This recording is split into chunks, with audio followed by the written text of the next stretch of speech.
ಶ್ರೀಮಾನ್ ವೆಂಕಟನಾಥಾರ್ಯಃ ಕವಿತಾರ್ಕಿಕಕೇಸರಿ ವೇದಾಂತಾಚಾರ್ಯवर्यो ಮೇ ಸನ್ನಿಧತ್ತಾಂ ಸದಾ ಹೃದಿ ಶ್ರೀಮತೆ ರಾಮಾನುಜಾಯ ನಮಃ. ವ್ಯಾಸಂ ವಸಿಷ್ಠನಪ್ತಾರಂ ಶಕ್ತೇಃ ಪೌತ್ರಮಕಲ್ಮಷಂ ಪರಾಶರಾತ್ಮಜಂ ವಂದೇ ಶುಕತಾತಂ ತಪೋನಿಧಿಂ. ಕೃಷ್ಣಾಯ ವಾಸುದೇವಾಯ ಹರಯೇ ಪರಮಾತ್ಮನೇ ಪ್ರಣತಕ್ಲೇಶನಾಶಾಯ ಗೋವಿಂದಾಯ ನಮೋ ನಮಃ. ಶ್ರೀ ವಿಷ್ಣು ಸಹಸ್ರನಾಮದಲ್ಲಿ ಬರುವಂತಹ 61ನೇ ಶ್ರೀನಾಮ ಪ್ರಭೂತಃ ಎಂಬುದು. ಪರಮಾತ್ಮನಾದ ಶ್ರೀಮನ್ನಾರಾಯಣನನ್ನು ಶ್ರೀ ವಿಷ್ಣು ಸಹಸ್ರನಾಮವು ಪ್ರಭೂತಾಯ ನಮಃ ಎಂದು ಕೊಂಡಾಡುತ್ತದೆ. ಈ ಸಂಚಿಕೆಯಲ್ಲಿ ಶ್ರೀ ವಿಷ್ಣು ಸಹಸ್ರನಾಮದಲ್ಲಿ ಬರುವಂತಹ ಪ್ರತಿಯೊಂದು ಶ್ರೀನಾಮಕ್ಕೂ ಅರ್ಥವೇನು ಎಂಬುದನ್ನು ನಾವು ತಿಳಿದುಕೊಳ್ಳುವ ಪ್ರಯತ್ನದಲ್ಲಿದ್ದೇವೆ.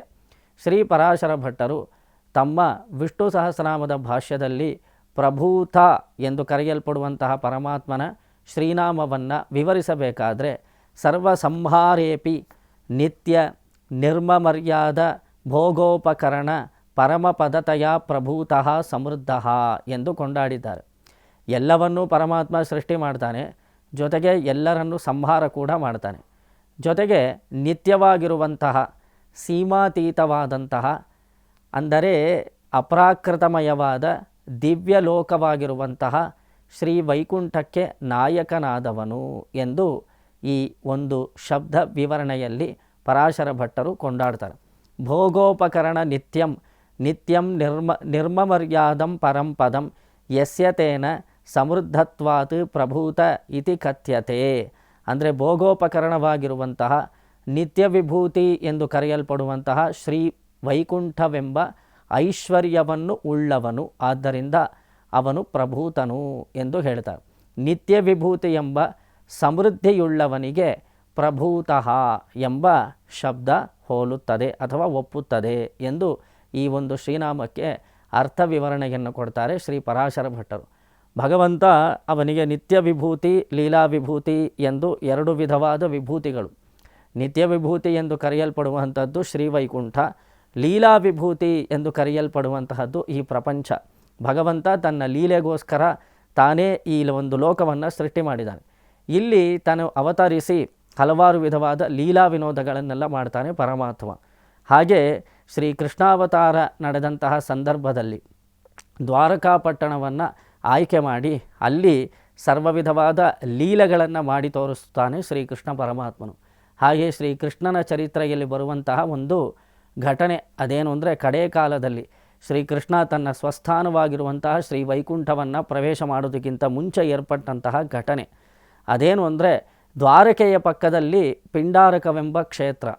ಅಲ್ಲಿ ಕೃಷ್ಣನ ಸಂತತಿಯವರು ಕೃಷ್ಣಪುತ್ರರು ಎಲ್ಲರೂ ಸೇರಿ ಕ್ರೀಡೆ ಮಾಡ್ತಾ ಇರಬೇಕಾದ್ರೆ ಅಲ್ಲಿ ಅತ್ರಿ ಭೃಗು ಮೊದಲಾದ ಮಹರ್ಷಿಗಳೆಲ್ಲ ಹೋಗ್ತಾರೆ.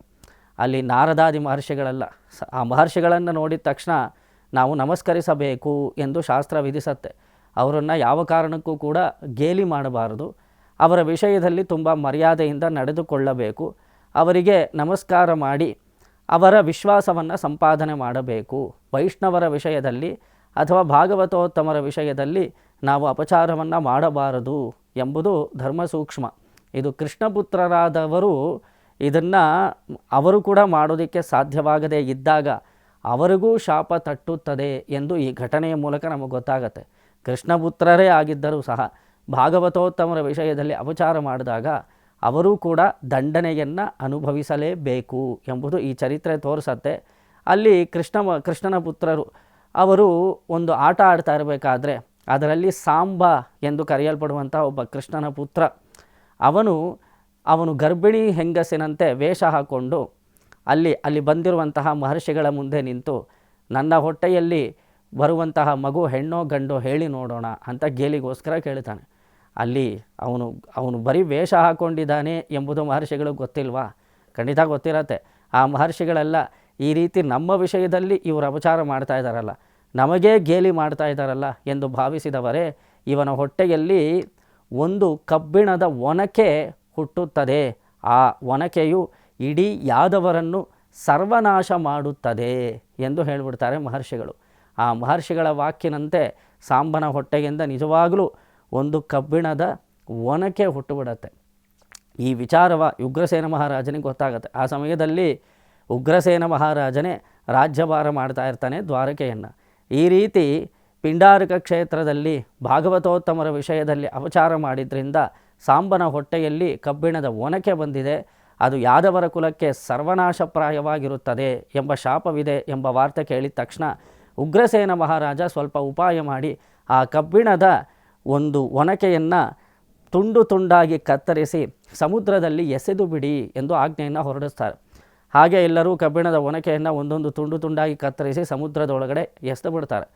ಆ ತುಂಡರಿಸಲ್ಪಟ್ಟಂತಹ ಕಬ್ಬಿಣದ ಒನಕೆಯು ಒಂದೊಂದೇ ಸಮುದ್ರದಿಂದ ತೇಲಿ ಹೋಗಿ ಅಲ್ಲಿ ಪ್ರಭಾಸ ಕ್ಷೇತ್ರದಲ್ಲಿ ಒಂದು ಪೈರುಗಳಾಗಿ ಆ ಕಬ್ಬಿಣದ ಹುಲ್ಲುಗಳಾಗಿ ಬೆಳೆದು ಬಿಡುತ್ತೆ.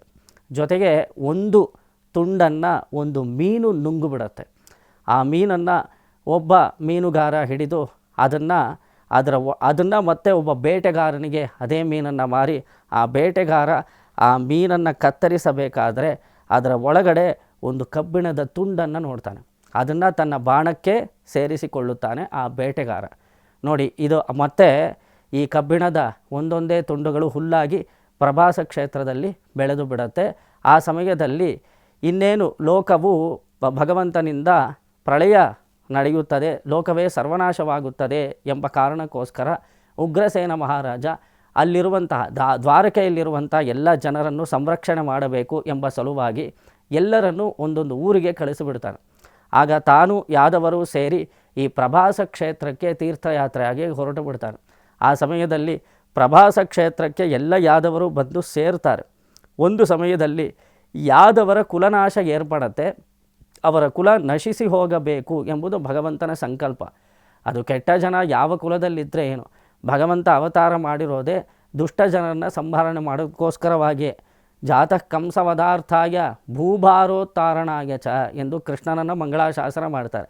ಕಂಸ ಮೊದಲಾದ ಅಸುರರನ್ನು ಸಂಹಾರ ಮಾಡೋದಲ್ಲದೆ ಭೂಭಾರವನ್ನು ನಾಶಪಡಿಸೋದಕ್ಕೋಸ್ಕರ ಭೂಮಿಗೆ ಭಾರವಾಗಿರುವಂತಹ ಜನರು ಯಾರು ಗುಣಗಳಿಂದ ಕೂಡಿರುತ್ತಾರೋ ಅಂಥವರನ್ನು ಕೊಲ್ಲಲೇಬೇಕು ಎಂಬ ಉದ್ದೇಶದೊಂದಿಗೆ ಕೃಷ್ಣ ಪರಮಾತ್ಮ ಅವತಾರ ಮಾಡಿರೋದ್ರಿಂದ ಅದು ಯಾವ ಕುಲವಾದರೇನು, ಅದು ತನ್ನ ಕುಲದವರೇ ಆಗಿರುವಂತಹ ಯಾದವರು ಅವರು ದುಷ್ಟರಾಗಿದ್ದರೆ ಅವರನ್ನು ಕೂಡ ಕೃಷ್ಣ ಪರಮಾತ್ಮ ಕೊಂದು ಬಿಡಬೇಕು ಎಂಬ ಸಂಕಲ್ಪವನ್ನು ಮಾಡಿಬಿಡುತ್ತಾನೆ.